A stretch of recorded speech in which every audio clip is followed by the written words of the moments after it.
As March drew to a close, Mutual Broadcasting's Frank Hemingway took to the air on March 30th with the evening news from KHJ in Los Angeles. With a hydrogen bomb in development, Russia wanted to join NATO. In Washington, President Eisenhower was making changes to the Taft-Hartley Labor Law. And in present-day Vietnam, a massive battle was taking place at the French military base at Dien Bien Phu. Here is Folger's Coffee with radio's shortest commercial. When I say coffee, I mean Folger's. And here's the first edition of the evening news. All the news that's news today broadcast for you by Hemingway. No dearth of headlines this March afternoon.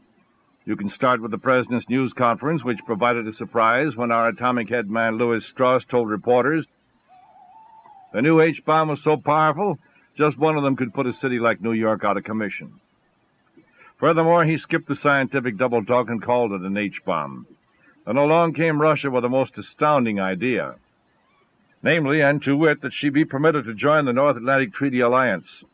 An alliance which most everyone acknowledges was formed just in case Russia ever decided to start anything in Europe. No surprise this, but it's now official. The President has signed the billion-dollar excise tax reduction bill, and he even went so far as to say he thinks it will stimulate business. The French report they've won a victory. Whether it's the final one or not in that long-drawn-out battle for Dien Bien Phu, we don't know. Before we leave the realm of spot news, speed pilot Joe DeBona broke the transcontinental speed record for a non-jet plane. He flew a souped-up F-51 Mustang from Los Angeles to New York in 4 hours and 24 minutes and 17 seconds. What happened to those 17 seconds? He broke the previous record by 28 minutes and 36 seconds. And DeBona came perilously close to beating the mark set by jet planes. That record is 4 hours, 8 minutes, and 5 seconds. No matter how much coffee costs per pound, a cup of rich, flavorful coffee still costs you little more than 2 1/2 cents to make at home. That means that coffee is still one of the world's best beverage bargains. And remember, the high quality of Folger's coffee remains unchanged. The March 30th news broadcast hinted at things to come.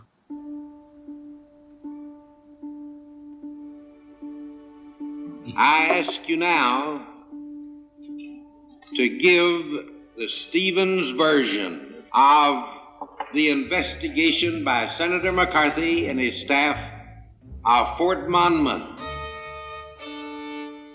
I want your version of the work that was done by the senator and his staff, the character of work they did, the importance of it in your opinion, the necessity for it or the lack of necessity for it.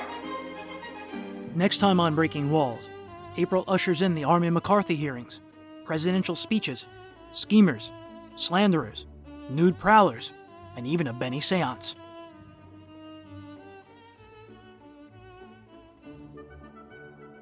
The reading material used in today's episode was On the Air by John Dunning, Network Radio Ratings by Jim Ramsberg, The Complete Escape Blog by Keith Scott, as well as articles from Broadcasting Magazine and Life Magazine. On the interview front, Alice Faye and John Goodell spoke to Chuck Shaden. Hear their full chats at speakingofradio.com. Mandel Kramer and William N. Robeson spoke to Dick Bertel and Ed Corcoran for WTIC's The Golden Age of Radio. Hear these full interviews at goldenage-wtic.org. Harry Bartell, Mary Jane Croft, Don Diamond, Jack Johnstone, and Byron Kane spoke to Spurvac. For more info, go to spurvac.com. Dick Joy, Elliot Lewis, and E. Jack Newman spoke with John Dunning for his 71 KNUS program from Denver. Norman MacDonald was with John Hickman for his Gunsmoke documentary. William Conrad spoke to collector Chris Lambesis in 1969. And Bing Crosby spoke with Barbara Walters in 1977. Selected music featured in today's episode was Fever by Peggy Lee, Sleepwalk by Henri Rene, Exotique Bossa Nova by Martin Denny, The Vanished Dreamer Parts 1 and 2 by George Winston, and Danse Macabre by Camille Saint-Saëns. Special thank you to Ted Davenport, Jerry Hendiges, and Gordon Skeen. For Ted, go to radiomemories.com. For Jerry, visit otrsite.com. And for Gordon, please go to pastdaily.com. I'd also like to thank Walden Hughes and John and Larry Gassman of Spurdvac. Listen to their shows on the Yesterday USA Radio Network. Breaking Walls episode 126 will pick up our miniseries in April of 1954, as both the Army-McCarthy hearings and the Red Cross blood drive get underway. This episode will be available beginning April 1st, 2022, everywhere you get your podcast and at thewallbreakers.com.